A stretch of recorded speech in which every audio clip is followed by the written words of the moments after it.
మనము మట్టి గణపతిని తెచ్చుకోవాలి, మట్టి గణపతినే పూజించండి అని చెప్పి వినాయక చవితి వస్తే చాలు అందరు చెప్తుంటారు కదా.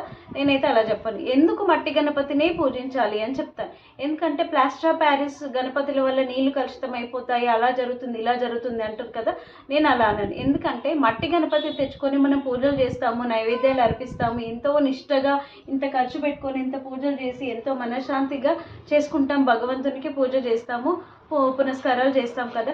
మరి నిమజ్జనం కూడా అంతే మంచిగా చేయాల్సిన అవసరం లేదా? మన నిమజ్జనాలు ఎలా జరుగుతున్నాయి? ఒకసారి నిమజ్జనం జరిగిన తెల్లారి అక్కడికి వెళ్ళి చూడండి ఎలా ఉంటుందో. తలలు విరిగిపోయిన వినాయకుడు, చేతులు విరిగిపోయిన వినాయకుడు, కాళ్ళు విరిగిపోయిన వినాయకుడు, ఇలా మన నిమజ్జనం సరిగ్గా చేయట్లేదు. మనల్ని తెచ్చుకోమన్నాడా వినాయకుడు? నన్ను తెచ్చుకొని పూజలు చేయండి, పునస్కారాలు చేయండి అని అన్నాడా? లేదు. మన మనశ్శాంతి కోసం తీసుకొచ్చుకొని పెట్టుకొని పూజలు చేసినాం.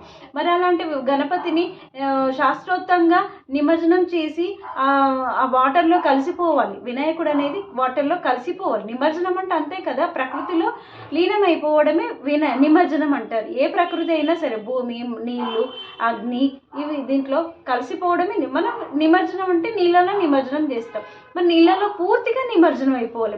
అప్పుడే మనం పూజ చేసిన ఫలితమో పుణ్యమో ఏదో ఒకటి మనకు ఫలిస్తుంది.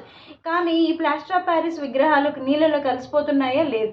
నీళ్ళలో వేయగానే విరిగిపోతున్నాయి. తలలు విరిగిపోవడము, చేతులు విరిగిపోవడము, కాళ్ళు విరిగిపోవడం జరుగుతుంది. తెల్లారి అక్కడికి వెళ్ళి చూస్తే హృదయ విదారకమైన పరిస్థితులను మనం అక్కడ చూస్తాం. అన్ని ఏరు పడేయడాలు, డస్ట్ బిల్లలో వేయడం. అదే మట్టి గణపతిని తెచ్చుకుంటే, మట్టి గణపతి నీళ్ళలో నిమజ్జనం చేస్తే కరిగిపోతుంది. ఒక గంటకే మొత్తం మట్టంతా కరిగిపోయి వాటర్లో కలిసిపోతుంది, గంగలో కలిసిపోతుంది. వినాయకుడు కదా వాటర్లో కలిసిపోతాడు కదా. అది ఎంత బాగుంటుంది. ఈ విరిగిపోవడం ఎట్లా ఉంటుంది, ఎంత బాధ అనిపిస్తుంది. ఈ మట్టి గణపతులు వాటర్లో కలిసిపోవడం ఎంత బాగుంటుంది. సరే, పెద్ద పెద్ద మండపాలలో పెట్టుకునే వాళ్ళు, పెద్ద పెద్దగా పెట్టుకునే వాళ్ళు, అంటే పెద్ద పెద్ద వినాయకులు పెట్టుకునే వాళ్ళు తప్పదు, వాళ్ళు కూడా ట్రై చేయొచ్చు, కానీ తప్పదు, అది మనం ఏమీ చెయ్యలేం.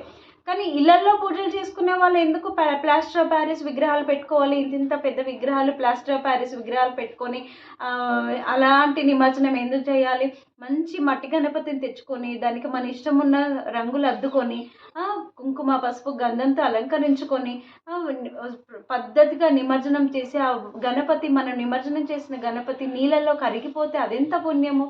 మనం పూజ చేసిన ఫలితం మనకు రావాలంటే మట్టి గణపతి తెచ్చుకొని శాస్త్రోక్తంగా పూజలు చేయడమే కాదు, శాస్త్రోక్తంగా నిమజ్జనం చేయడం కూడా మన బాధ్యత. ఎందుకంటే తెచ్చుకోమని ఆయన అడగలేదు, పూజలు చేయమని ఆయన అడగలేదు, నైవేద్యాలు పెట్టమని ఆయన అడగలేదు. కాబట్టి తెచ్చుకోవడము, పూజలు చేయడం ఇవన్నీ మన బాధ్యత అయినప్పుడు శాస్త్రోక్తంగా నిమజ్జనం చేసే బాధ్యత కూడా మనదే.